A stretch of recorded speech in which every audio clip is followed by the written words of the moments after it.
Hello and welcome to Doctor Who and the Drinks Trolley, episode 13. I'm Pierre. And I am Vivian. Hello, Vivian. Today's feature beverage is the Moscow Mule.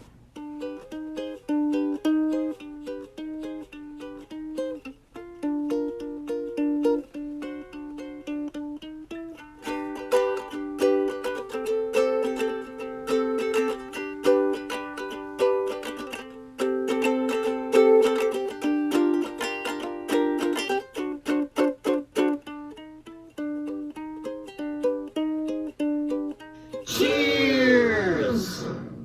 The Moscow Mule was created to encourage the consumption of vodka in the USA. Well, that was a good idea.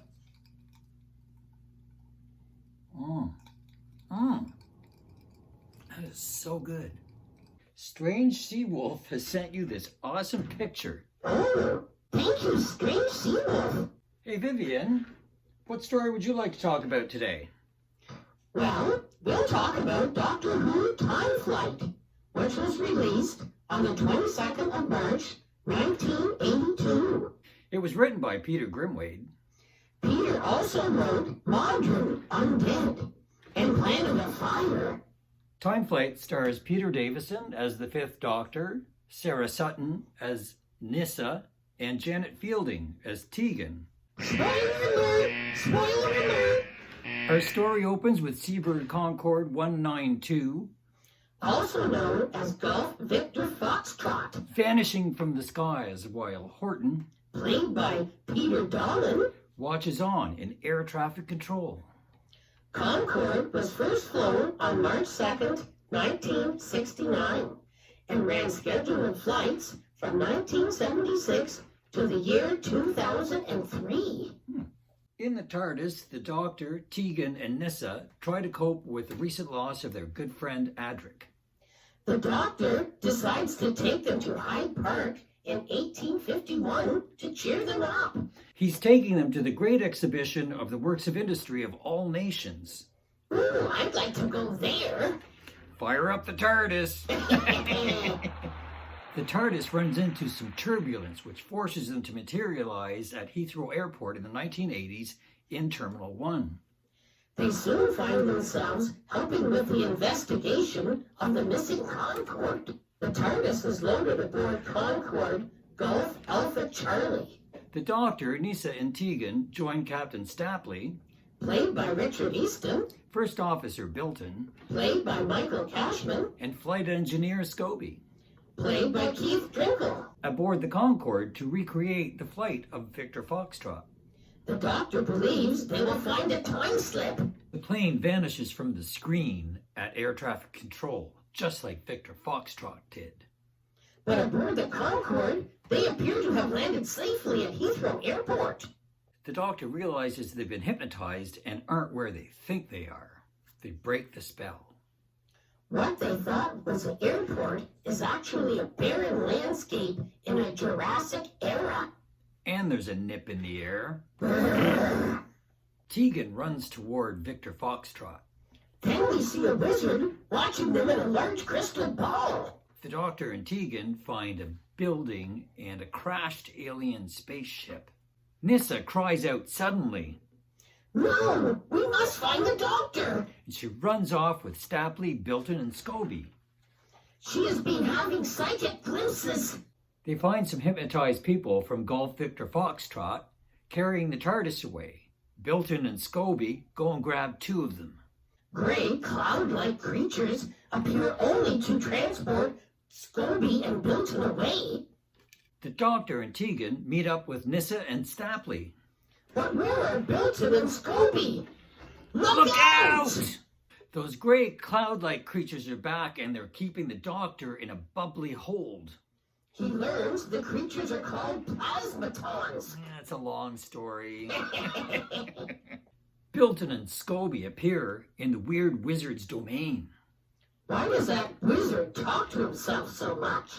I don't know, but there are Concords A wizard and Plasmatons in the Jurassic era.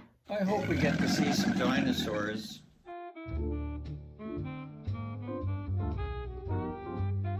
Hey, look, it's Professor Hayter. Played by Nigel Stock. He's from the first Concord, but he isn't even hypnotized. He has been able to resist the power. He's gonna lead the group to where everybody else is. Man, these are good. But wait! What's happening to Nissa? Someone else is talking through her. She says they should go back to their ship and leave. But before she can finish talking, she's put into a bubbly hole. Tegan stays with Nissa while the others go to the inner sanctum. They find people trying to break through a wall. More hypnostics. The doctor finds Khalid, the evil wizard. Meanwhile, Nissa is released from the bubbly hold. She heads to the center, wherever that is, with Tegan, but Khalid isn't very happy with the developments. He has never been able to enter the sanctum. Have you seen what he's wearing?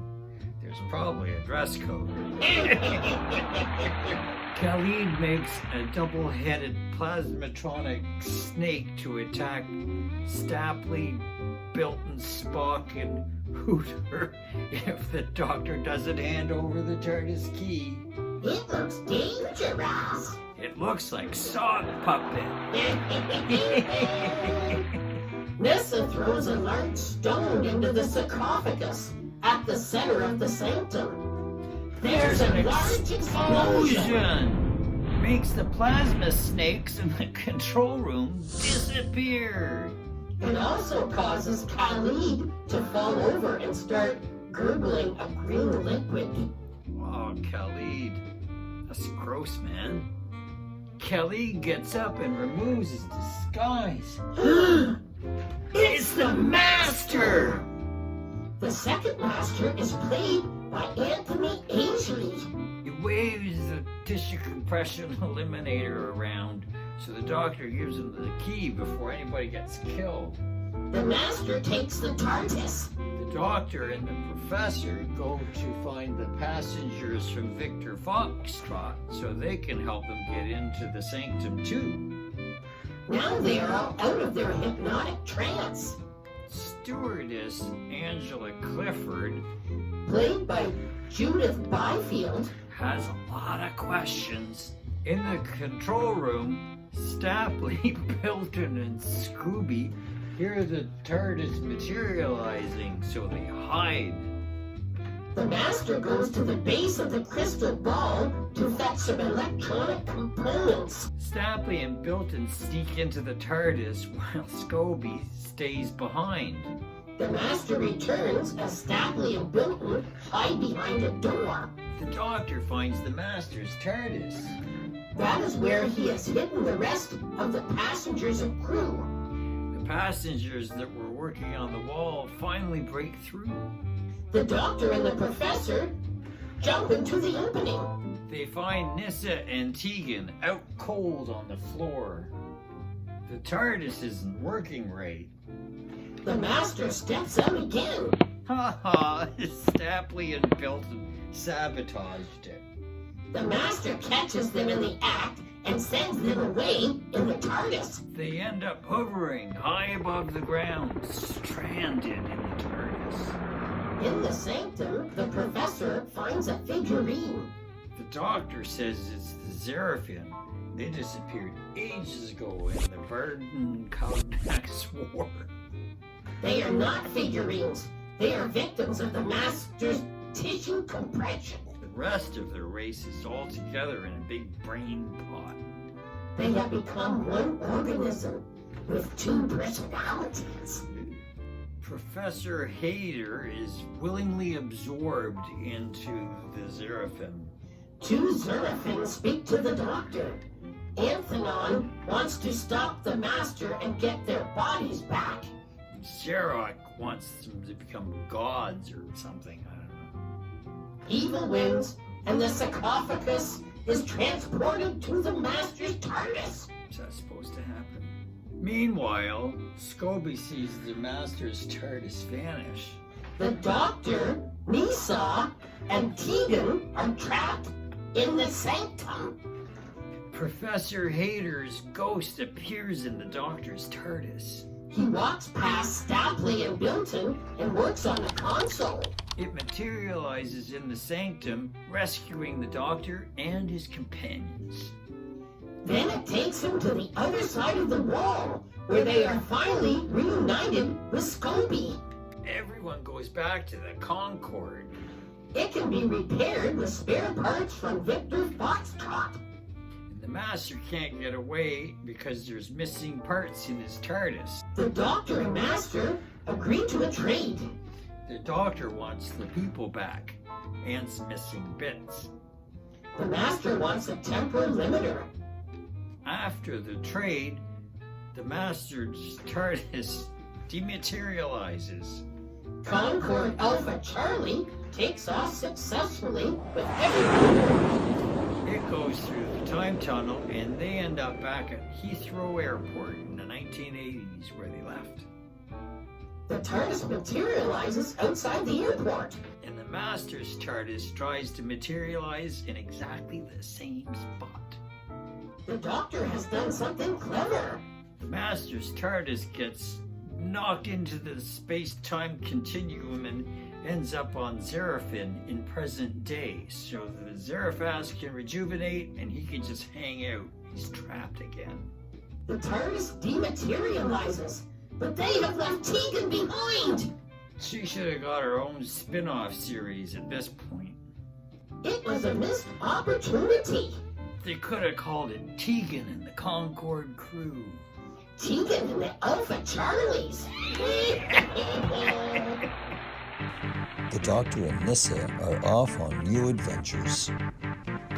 That's it for today. We hope you enjoyed it. Don't forget to like and subscribe. It is what the Doctor would do. Let us know what Doctor Who stories you'd like us to discuss in the comment section down below. Join us next time for a zombie and Doctor Who Robots of Death. I'm Pierre. And I am Vivian. See you next time.